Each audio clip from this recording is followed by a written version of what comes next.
Hey everyone, in this video we're going to be looking at trading with patience, ways that we can increase our ability to be patient, because patience and discipline go hand in hand, and they are pretty much the two most important personality traits that you will see every successful trader that's been doing it for long term. They have those two aspects down, and they are things that we can train within ourselves. We don't have to be an extremely patient and disciplined person from the get-go, but we certainly have to develop those personality traits if we want to be able to do this long term.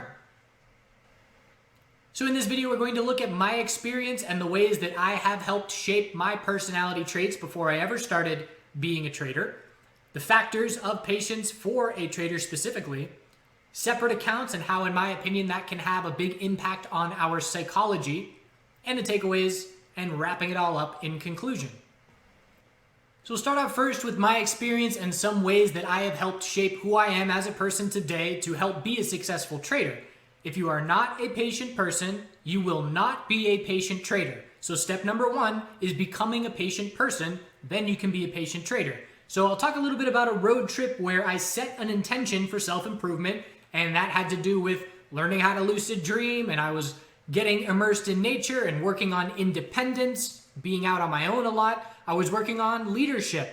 As you can see here on the right, my two companions that I went on this road trip with initially, they were a couple buddies of mine, and come to find out after the trip had been planned and they have accepted to come, neither of them had ever been camping before, and here we are about to embark on a multiple month camping out in nature 90% of the time, backwoods, hiking, and they had never done any of that before. So I was quickly put into a leadership position. I was also a bit older than both of them and was able to hone my skills as a leader through that as well. But here we are in a bear box where you store your food overnight so the bears don't get it. And here in California, in the redwoods, at the base of a redwood tree.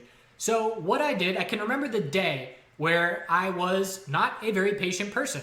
And I was sitting there in my car, and they were both inside at the gas station. And I remember being impatient. I can pretty much put myself in this moment in time in my memory of when it happened. And I remember saying to myself, I don't like this anxious, impatient feeling that I am feeling right now. I'm going to use this road trip to work on my patience actively. So how do we do that? Well, a lot of it has to do with observing our inner workings and thought processes. And I talk about that a lot in terms of zooming out and controlling our emotions. Whether I'm trying to control anger or fear or sadness, I have to recognize my thought process pattern that is occurring. I am feeling impatient, and then I have to zoom out and analyze it and assess it. Why am I feeling impatient? Should I be feeling impatient? How can I prevent from feeling this impatience right now? And those are all ways that I set the intention for the rest of the road trip that I will be patient. And it went all the way down to, I wake up every single morning as soon as the sky starts changing a little bit of color from pitch black to slightly dark black, I am starting to wake up. So I was ready to go every single morning at 6 or 7 a.m. and these two fine gentlemen would wake up at 10 a.m. So I literally had hours around the campsite where I'd be itching to go, let's pack up, let's drive to the next destination, let's go exploring, let's go look at animals and nature before people start filling in these places that we're going. But I had to learn that I need to be patient and wait for them. So I read books while I was out there, one of them being The Power of Now, the other being Be Here Now with Ram Dass, a lot of good information there, and the third was The Tao of Pooh, which is essentially explaining Taoism through the storytelling of Winnie the Pooh. It's a very interesting book. I suggest reading that one for sure. But all three of those put the mindset in me that all that matters is right now. And if I'm worrying about the past or worrying about the future, and that's what impatience is, I'm thinking about the future and I'm wanting it to happen right now. I want that future to be right now. And when you realize that the now is all there ever is, and that's all that's important, it helps to eliminate putting so much stock in that future event or whatever you're looking towards. So those three books, I would definitely suggest them.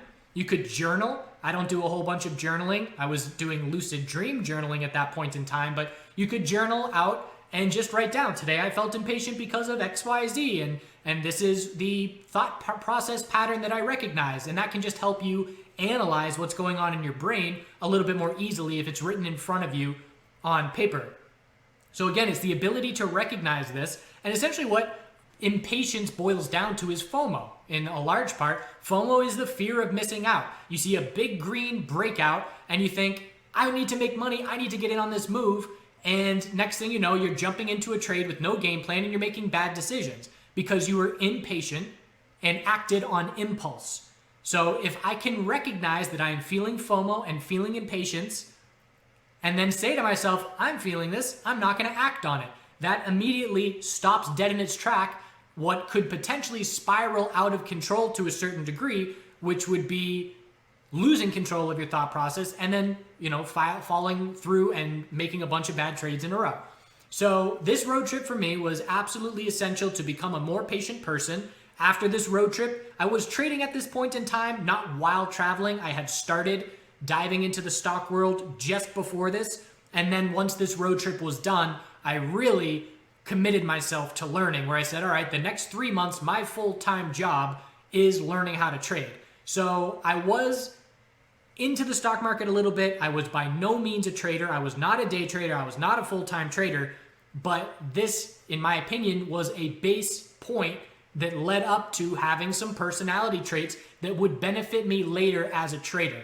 So obviously, not everybody can have a road trip to do this in the same way, but just being mindful and consciously thinking about the thought process patterns that are going on a daily basis inside your head and recognizing them and reading some books to be more conscious of that as well can be very helpful. So how does this apply to being a trader? There are many things that we can do as traders to increase our ability to be patient. As we know, every single trade that we ever enter into must have a stop loss, a sell target, and a buy-in price that we're looking to enter on. As soon as we are in a trade and our entry level hits and we place our stop loss and we look to our target, there is no other action that needs to take place. And we had a recent example where in the ChartGuys chat room, I was in a trade and I set my stop loss and I posted my trade and we then traded sideways for 45 minutes to an hour and nothing happened. It was very boring, absolutely. And then the bull break occurred and the trade played out for my base hit little win. And a member commented saying, I wish I had that patience. And my initial reaction was, it took zero patience from me. I set my stop loss did not hit, so I don't exit the trade to the downside, and my sell target did not hit, so I don't exit the trade to the upside. Literally all I did was set my trade game plan, set my orders, and then I could have just closed my computer and left. It took nothing from me at that point in time. So there was no patience needed as soon as my orders were set. If then scenarios, I've been starting to use these more and more recently over the last year, and I really like them because it puts you in the absolutely appropriate mindset. It's a very clear, definitive statement where event A has to happen for you to do anything. And if event A does not happen, the if, then you don't do anything. So if the price breaks $200 support, then I will go short. And if we never break 200, I never act. And I don't have to think about being patient because my criteria for making any movement or any decision or any trade is very clearly set. So all I have to do is wait for that to be hit. And if it's not hit, there's never a trade. And it's a very simple, straightforward concept. The absolute anti-FOMO is experience. And that is because you see things play out so many times. I cannot tell you how many bull breaks and 20%, 30% moves with follow through I have seen over the last 10 years. Thousands of them. So what does that tell me? I know there will always be another one. As long as there are markets, there are always going to be more of the exact trades that we're looking at. Even huge hype FOMO markets, whether it's 3D printing exploding, the Canadian marijuana sector, the cryptocurrency sector, the S&P 500 in general, gold, whatever it is that is breaking out in a huge hype sector, I've now seen it a dozen times. So I know that there will be another one. And I know that if I miss this one, it's not the end of the world. And having that confidence that there is always another trade keeps me from chasing any trade. Why am I going to chase one trade that's already played out when I know there will be another one just like it? Maybe not today, maybe not this week, but certainly in the near-term future, we will see something very similar. There's some exceptions to that, of course, like the cryptocurrency multiple month run, where that's very rare, but that's occurring over a long-term period of time, and we certainly can recognize, okay, this is different. Multiple income streams. You don't see many trading gurus out there talking about the money that they're making from their services. And in my opinion, that is a critical factor. Before the ChartGuys income that I am receiving now, and I'm perfectly willing to talk about it because I put in a ton of effort and I get compensated for that effort. And I think that's a pretty fair trade. So before I was getting this compensation and income, I was trading with an account that stayed at relatively the same price, relatively the same value. And that is because I was taking money out for my living expenses, whether it was rent, food, whatever it was coming out of my trading account, and I was living off of it. As soon as I started being able to not touch that account and compound gains and use my ChartGuys income for living expenses, it was a total game changer. And the reason for that is, and how that results in patience, I do not feel like I have to make money on any given day because I know my ability to pay bills is not hinging on my ability to make money trading that day. So it's very easy for me, knowing that there is additional income, and there's tons of people out there. We have an entrepreneurship channel in the ChartGuys, and just to see how many different ways people are giving themselves multiple income streams, whether it's real estate, whether it's flipping stuff on Craigslist and eBay. There's so many ingenious ways to add additional streams of income. But what it does is completely detaches you from the mindset of, I gotta make money today. And when you have the power and the confidence to choose when you trade, not go into the day saying, I have to trade today. If you start the trading day and you see, wow, it's a really slow day out there, there's not a ton of volatility, there's not a ton of opportunity, I'm gonna close my computer and not trade today. That is an extremely powerful ability to have. And I give the example all the time, if you are a marathon runner, when that marathon date comes, you don't get to choose when you run that marathon. It is that day. And if you've got the flu, too bad. You have to run it or you drop out. With trading, we choose when we trade. And if we do not have a pressure on us to make money that day, we can be way more selective. And that goes a long way. Having a separate account. So this is something I've been playing around with for the last 2.5 years or so, and I've found it very helpful. So I still experience impatience. And again, as a veteran trader, it's not like we don't feel FOMO and we don't feel these emotions. We feel them, we just have to recognize them. So I can feel impatience in a trade, letting it play out, and know that I have to walk away from the computer screen to allow that to play out. So I have two ways of treating, recognizing that feeling. I can either act on it and sell my trade before any targets are hit, or I can recognize it and then take the correct actions to ensure that I do not act on that impatience. So the fact that I'm watching these charts every single day with the ChartGuys has made it really hard for me to let swing trades play out. So what I did is I have two separate accounts. One of them is my IRA that I reserve only for swing trades, and the other is an account that is our ChartGuys account. And that is my money and my partner Jason's money. And I generally don't like trading with other people's money because it changes things from a fun game to a stressful endeavor. And I don't want to welcome other avenues of stress into my life if I don't have to, which is why I generally don't trade with other people's money. Also the fact that it would be illegal because I am not licensed to do so. But I oversee this account and I make all the decisions on the trade. And the fact that it is not just my money makes me way more selective on those trades. And the same thing with my IRA account that is only swing trades. I am only touching that money when it is a high conviction setup that is approaching. And that might mean that my money sits in that account for a month before I touch it, or even multiple months without touching it.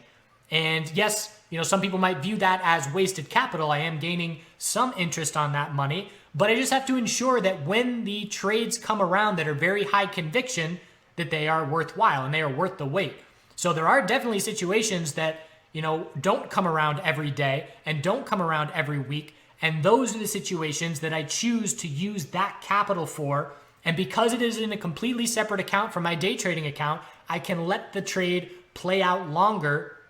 And it helps me psychologically by separating those two. So I'll go into the separate ChartGuys account a little bit more detailed and explain how this has been a game changer for me to be really patient and have some very nice returns in terms of the amount of winners that I have and the probability that a trade I take in that count will be a winner, because I am passing up literally hundreds of trades on a weekly basis and not choosing to take them because they are not extremely high conviction setups. So this is a chart of our account with the ChartGuys account. And what I want to highlight here is, obviously the uptrend is very nice. I'm proud that it's up 640% in 2.5 years. And the reason for that is because I only touch it in very high conviction setups. So what I want to point out is the strong start, which was Canadian MJ, great hype bull run market, so putting capital to work. And then I want to point out these periods of doing nothing. This is 3 months where I did not touch this account because I did not see setups that I liked for very high conviction. Then another leg up, that was probably some more Canadian MJ bullish action. Then a little equilibrium here where we had pretty much 6 months with nothing going on in this account, notable. Another leg up to the all-time high, and then a pullback. This is me being wrong about having high conviction for swing trades in the USMJ sector. That was me scaling into a pullback and being wrong. And fortunately bailing, because if I did not, this chart would probably be pulling back down to here by now. So then I bailed and sat tight and didn't do anything for 4 months. And then another leg up, a new all-time high just barely. And hopefully this is similar to a cup and handle pattern where we're about to break out to all-time highs again. I am currently not in any positions in this account. I entered bearish the S&P 500 on coronavirus with a top fishing play with all-time highs, and that's what this leg up is. But I have only entered 4 trades in this account in 2020, which means I'm averaging 1 trade a month, which again is extremely picky. And in my opinion, that is why this account is doing so well, because I am remaining that picky. Another way that we can have anti-FOMO and help patience is having long-term positions that we don't touch and we trade based around. So if I'm really bullish gold, I don't want to ever not be in any position of gold. I can sell half my position and use that half a position to trade around, where I sell into strength and then I buy daily higher lows. But no matter what, I always have some position. And this is what I do in the cryptocurrency space as well. It's my anti-FOMO position. If the cryptocurrency space is breaking out and I missed it, my net worth is still going up, regardless of not having gotten in for that entry.